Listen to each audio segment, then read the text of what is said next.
My sister refused to allow my 17-year-old daughter at her wedding because she was underage. I didn't protest. I simply replied that we wouldn't be coming. But when the holiday season arrived, I made one subtle change that caused my entire family to erupt in anger. I'm Claire, the eldest of three sisters. In my childhood, that position meant I was the one everyone counted on. The assistant, the childminder, the one who managed situations when our parents were exhausted or inattentive. Initially, I didn't really object. That was simply how things were. Tessa, being the middle child, was the entertainer, the spotlight seeker. Rachel, the youngest, was the pampered one. She could do anything without consequences. I was the one tidying up after everyone. When I grew up and became a parent myself, the dynamic shifted slightly, but not significantly. I adopted my daughter Maya when she was 3. She had these profound, contemplative eyes and this reserved manner of examining the world, as if she was still uncertain about trusting it. I recall the first occasion she addressed me as Mom. I sobbed in my vehicle after leaving her at preschool. From day one, I vowed she would never experience rejection within my family. Not ever again. But despite my efforts, I couldn't fulfill that promise. Tessa became engaged last spring. Grand announcement, impressive ring, elaborate Instagram caption. Naturally, I offered congratulations. Maya even crafted a card for her, cut out small wedding bells and attached them with excessive glitter. Tessa remarked it was nice, then abandoned it in her car's back seat. I discovered it there a fortnight later, partially crumpled beneath a coffee cup. Nevertheless, Maya was thrilled about the wedding. She began browsing dresses online and wondering whether to style her hair up or down. I could sense her apprehension, yet hopefulness. She wanted to be part of it. Then the invitation arrived in our mailbox. It was one of those luxury types, thick paper, golden edging, the kind probably costing more than my monthly utilities. I unwrapped it at the kitchen counter while Maya completed homework at the table. The standard information: venue, attire requirements, response card, website. And then I noticed it. Adults only, 18 plus, strictly enforced, no exceptions. I perused it twice, thinking perhaps I'd overlooked something, but I hadn't. Maya observed my expression. Before I could speak, she glanced up from her notebook and asked, "She doesn't want me there, does she?" I explained, "It's an adults-only wedding." She remained silent momentarily, then questioned, "Is it because I'm adopted?" That question fractured something within me. She expressed it so matter-of-factly, as if it were merely a reality she'd come to terms with. I assured her, absolutely not. Yet I understood what she meant. It wasn't the first such occurrence. Not precisely this, but other incidents. More subtle ones. Slippery remarks. My mother once introduced Maya as Claire's girl, never our granddaughter. Tessa referred to her as your daughter, as if discussing a neighbor's child. There were occasions during family celebrations when Maya would volunteer to assist in the kitchen, and nobody would even acknowledge her. I attempted to believe it was unintentional, that they had no ulterior motive. But this instance, this was unmistakable. I didn't argue. I didn't shout. I simply went online and selected not attending. No explanation. Just no. I presumed that would conclude it. The following day, Tessa messaged me, "Hey, just saw your RSVP. Is everything all right?" Followed by another message. "If this concerns the age restriction, I hope you understand we're being completely consistent with everyone. Nothing personal, correct?" Not personal. Except that Maya is her niece and she's 17, not 7. I didn't respond. Then Rachel contacted me. "Tessa mentioned you're not attending. Why? What's happening?" Then my mother phoned.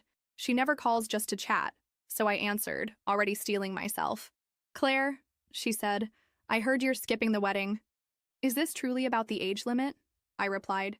"Maya isn't invited. I'm not going without her. She's nearly 18. My mother said. "It's not as if she's a small child. She's family." There was silence. "Don't penalize your sister over this. It's just one evening." I didn't debate. I simply stated, "We're not coming," and ended the call. That should have been the conclusion. But then came the group messages, the blame, the barely concealed remarks. "Rachel, can't believe you're creating such drama over one policy. You always have to stir up trouble. Maya's not the only one excluded. This isn't about her. You're making it about her." My mother sent an extensive message regarding family harmony and forgiveness, about how we've all compromised, about how challenging it is being caught in between. I didn't answer. Maya erased the dress photos from her phone. She ceased mentioning the wedding. She didn't weep. But I think that's what pained me most. How unsurprised she appeared. She'd already discovered what I spent too long trying to ignore. So when Christmas approached and nobody had apologized or even mentioned it, I made a quiet decision. I didn't invite them. No major declaration, no confrontation. Just silence. And that's what truly angered them. If you'd questioned me a decade ago about my vision of motherhood, I would have mentioned birthday celebrations, untidy embraces, sparkles on the rug. I wouldn't have mentioned trying to shield a child from people who profess to love you both. When Maya entered my life, she was 3 years old and heartbreakingly solemn. Large brown eyes, gentle curls, and a quiet gaze that made you feel she was committing everything you said to memory, just in case she needed to endure you. She didn't warm up swiftly. She didn't laugh on demand. She didn't run into my arms like a cinematic moment. But when she finally reached for my hand in the supermarket unprompted, I wept in the car park for 10 minutes. My husband Ethan remarked, "That was the moment she chose you," and I've been choosing her every day since. But my family never quite understood how to interact with her. Initially, I attributed it to awkwardness, adjustment. She didn't have my eyes. She didn't bear my surname yet. She didn't join conversations at festivities the way other children did. But it extended beyond that. It was how my mom referred to her as the little one instead of Maya. How Tessa once inquired, "Are you going to tell her she's adopted when she's older?" while Maya was present. How Rachel's children received Easter baskets from our parents with personalized names, while Maya got a generic one with a Happy Spring label. It wasn't blatant.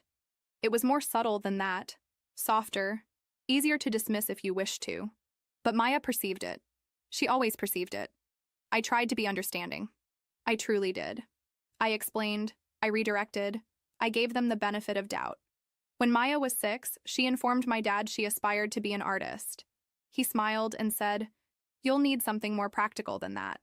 When she was 8, she drew a picture of our family, me, Ethan, and her, and presented it to my mom. My mom smiled, expressed gratitude, then set it aside and never mentioned it again. Maya inquired later why it wasn't displayed on the refrigerator like her cousin's drawings. I was at a loss for words. The first instance I truly lost patience was Rachel's engagement party. Maya was 12. Rachel had invited us. Sort of. We were included in a mass text with a time, date, and location. No "can't wait to see you," no personal message. But we attended nonetheless because I thought, this is how we change it. We continue showing up. Maya wore a light blue dress and those small silver flats she'd chosen herself. She was anxious, kept asking if she looked appropriate, if she could remain near me. At the gathering, Rachel greeted us with a tight smile and a hi, then turned to embrace the next person without asking Maya anything. No compliment, no, "Wow, you look so grown up," just emptiness. We stayed for approximately 25 minutes. Maya remained by my side the entire time. On the journey home, she said, "I don't think she likes me." I said, "She doesn't know you." She said, "She's had 10 years. And I had no response for that. The thing is, I don't believe they ever fully accepted that Maya wasn't temporary. It's as if a part of them thought I'd eventually have a biological child, and this would become a sweet chapter. Something they could refer to as when Claire fostered that little girl. They never articulated it. They didn't need to. Last year, for Maya's 16th birthday, we rented space at the community center and decorated it with her artwork, her idea. She didn't desire some elaborate party with loud music. She wanted to exhibit her paintings, serve cupcakes, and invite those who had supported her. She created the invitations herself, mailed them to family, friends, and several teachers. Rachel didn't attend. Neither did Tessa. My parents arrived 30 minutes late and brought a card that said, "To a sweet girl," with a $20 bill inside. Maya thanked them. She's invariably polite. Afterward, she didn't comment much, just helped tidy up, returned her canvases to the car. But later that night, when we were home and the dishes were cleaned, I found one of her sketches. It depicted the 3 of us, me, Ethan, and her at the party. But our faces were blank. I believe that's when I ceased hoping they'd change. Not because of the card or the tardiness or the lack of effort, but because it no longer hurt Maya in the same way. She'd stopped being surprised. And that frightened me more than anything. So when the wedding invitation never arrived, not even a phone call or a conversation, just a silent exclusion, I knew what action to take. I didn't argue. I didn't plead or request an exception. I simply informed Maya we weren't attending. She didn't cry. She just nodded and said, "Okay." Later that evening, she asked, "Do you think they even noticed we weren't there?" I affirmed because I needed her to believe she mattered, even if they didn't. We spent the weekend of the wedding at home. Ethan prepared French toast. Maya painted in the sunroom. I read a book from cover to cover. It wasn't vengeance. It wasn't a protest. It was tranquility. And honestly, it felt strange initially, quiet in a manner that made you realize how much noise you'd been living with for years. I didn't miss the ceremony. I didn't wonder about the floral arrangements or whether the cake was delicious. I thought about Maya. I thought about how she used to seek their approval in every comment, every holiday, every family dinner, and how gradually they taught her not to expect it. And I thought about the next holiday, how for years I'd hosted Christmas out of obligation, inviting them, feeding them, pretending their half-hearted smiles were sufficient. This time I wouldn't. This time I'd do something different. Ethan asked me in early December, "Should I order the usual folding chairs?" I shook my head. No extra seats this year. He didn't press. Maya didn't inquire. And when the group chat began buzzing with, "Who's bringing dessert to Claire's this year?" and "Should we come the night before like always?" I said nothing. I just observed the messages accumulate unread. I didn't announce that I wasn't hosting Christmas. I didn't deliver a speech or post a bold status or tell everyone to go find somewhere else to eat their ham in passive aggression. I just didn't say anything. And that silence, apparently, was the loudest thing I'd ever done. The group chat started buzzing around December 15th. Rachel: "Claire, are we still doing Christmas Eve dinner at your place? Let me know what I should bring." Tessa: "Of course, I'll be late again. Let me know if Maya wants anything specific this year. If she's even going to be there this time." That one nearly provoked me. If she's even going to be there this time. As if Maya was the issue. As if her absence from their wedding was a personal failure of hers, not the result of being uninvited. I didn't reply. For the first time in years, I didn't clean the house thoroughly. I didn't pre-order a roast. I didn't extract the extra folding chairs. I didn't drag the big table extension out of the garage. And when no one received an answer, they started calling. First my mom. I ignored it. Then Rachel, then Tessa, then my dad. Left a message. "Claire, we just want to know what's happening. Your mother's upset. It's not too late to do the right thing." The right thing? As if hosting people who excluded my daughter was the right thing. As if feeding them would mend what they refused to acknowledge. We didn't host anyone that year. Instead, Ethan and I made lasagna in pajamas while Maya baked sugar cookies in shapes that barely maintained their form. We stayed home, watched films, opened our gifts early. We laughed more than we had in months, felt normal in a way our holidays never had before. No one walked carefully. No one had to interpret pointed comments. No one became silent when Maya entered the room. It was just us. And that's when the messages began to change. December 26th, Tessa in the group chat: "I just think it's sad. We've all tried to welcome Maya, but Claire has made it impossible to connect with her." Rachel: "I mean, if you sever ties with family every time there's a disagreement, you'll end up alone." Dad: "The way you're handling this is cruel." "I'm sorry, but it is." My mom sent me a photo of the Christmas tree at their house with the caption, "It wasn't the same without you. Maya would have loved her gifts." I didn't reply because they weren't gifts for Maya. They were guilt-wrapped invitations to return and pretend everything was fine. And I'd done that for too long. A few days later, we received a card in the mail. No return address, but I recognized the handwriting inside. My mother had written, "I wish you'd consider the example you're setting. Maya will observe how easily you shut people out." That line resonated with me because I realized that's exactly what I want her to see. Not that love is disposable, but that love, authentic love, doesn't require you to diminish yourself. It doesn't ask you to sit quietly while those around you pretend your pain is too uncomfortable to acknowledge. Maya didn't inquire about the messages, but I know she noticed the tension. She's never been one to ask directly. She just watches, absorbs, as if she's still trying to determine which parts of the world are safe. One evening, she was curled up on the couch with a blanket over her legs, sketching something.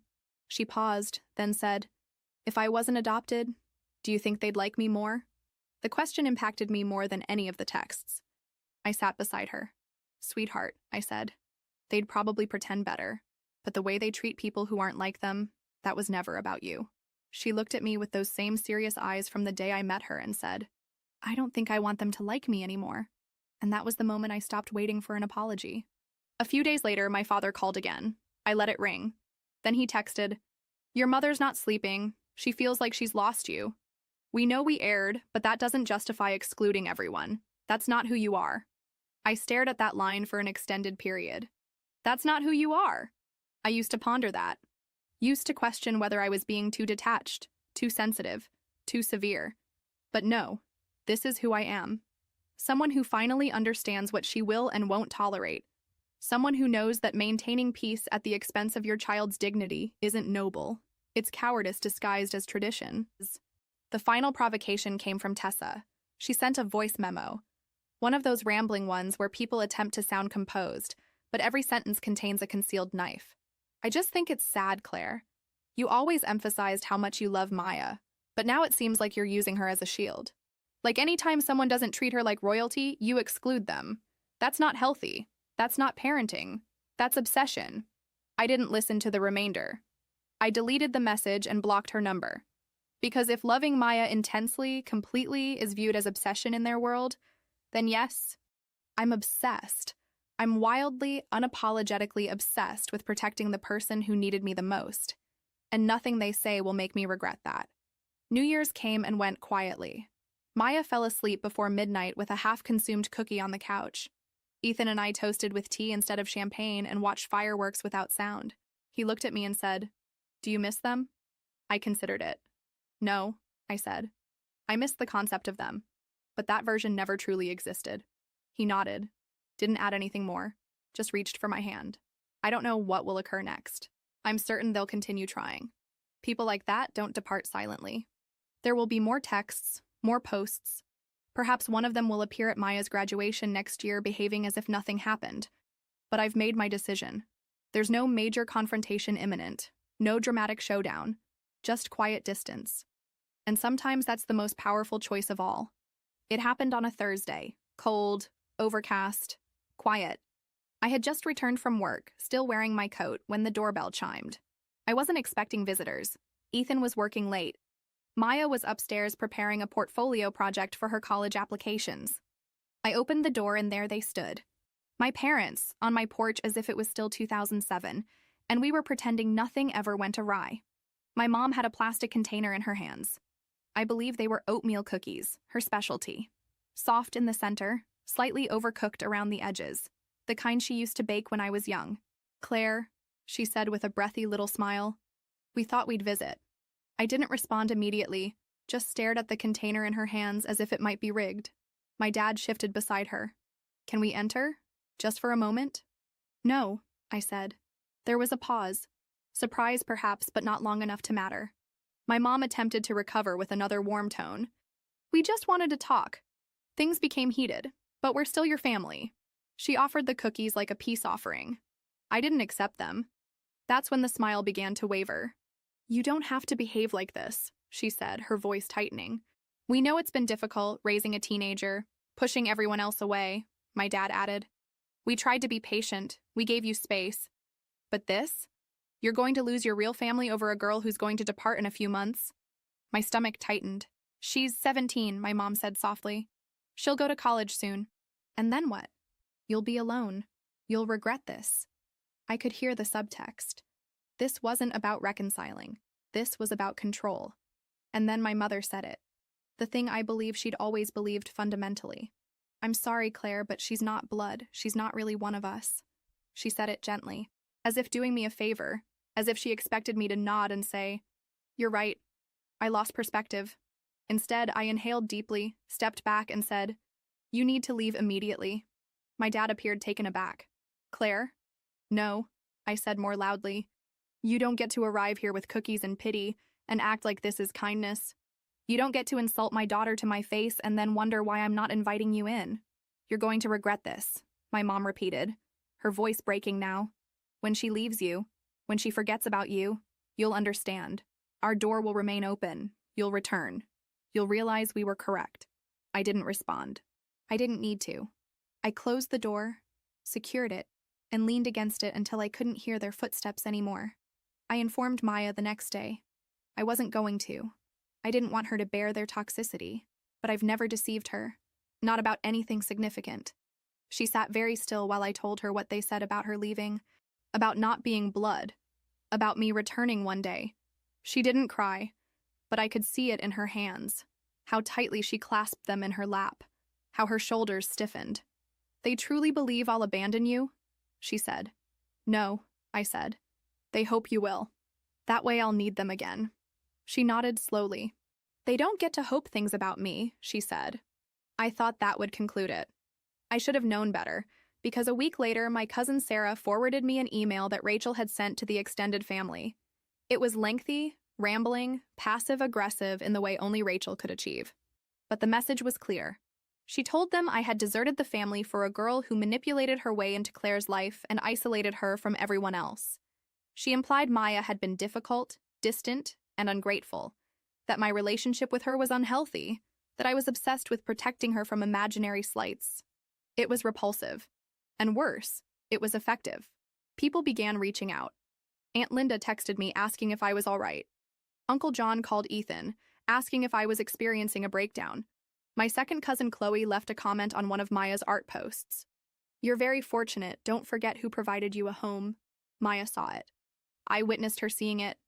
And that was the final straw. I didn't compose a response. I compiled a dossier, screenshots, messages, photographs, every ignored invitation, every exclusion, every receipt. I wrote a letter. Not emotional, not angry, just facts. I sent it to the extended family only once, with the subject line, for those who wanted the complete story. I didn't request sides. I didn't demand apologies. I simply provided them with the truth. Some replied, some didn't. A few quietly unfriended Rachel. A few didn't believe a word I stated. It was inconsequential because I wasn't doing it for them. I was doing it for Maya, so she'd never question whether she imagined it, so she'd never ask again. Do you think they'd like me if I was blood? After that, I blocked everyone who attempted to argue, everyone who said, but maybe if you'd just discussed it. Everyone who thought maintaining peace was more important than protecting a child from emotional abuse disguised as family tradition. We never heard from them again, not directly. I'm certain they still discuss us. I'm certain I'm the anecdote they relate at parties when someone mentions estranged children. I'm certain Maya's name is still spoken in tight, judgmental tones. Let them talk. They forfeited their right to know her. Fast forward. Maya's in college now. Art program. Top of her class. She still calls me every night. Not out of obligation, just habit. She sends images of her sketches. Sometimes she requests my opinion. Sometimes she just wants to say goodnight. When I left her at her dormitory, she embraced me for a full minute and whispered, I'm not going anywhere. She meant physically, perhaps, but I knew what she truly meant. People say you can't choose your family. I did. I chose her. Over blood, over guilt, over years of learned silence. And if they still believe I'll return one day, let them wait. Sometimes I still reflect on that moment on the porch. My mother offering those cookies as if they could undo years of silence. As if sugar could repair what they never had the courage to express aloud. And occasionally, late at night, I wonder if I overreacted, if I should have tried harder, remained quieter, been more forgiving. But then I remember Maya's expression when I told her, they don't get to treat you like that. I remember how firmly she hugged me when she departed for college.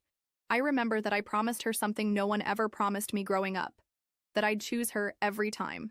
Do you think I did the right thing? Share your thoughts below. And if you want more stories like this, remember to subscribe.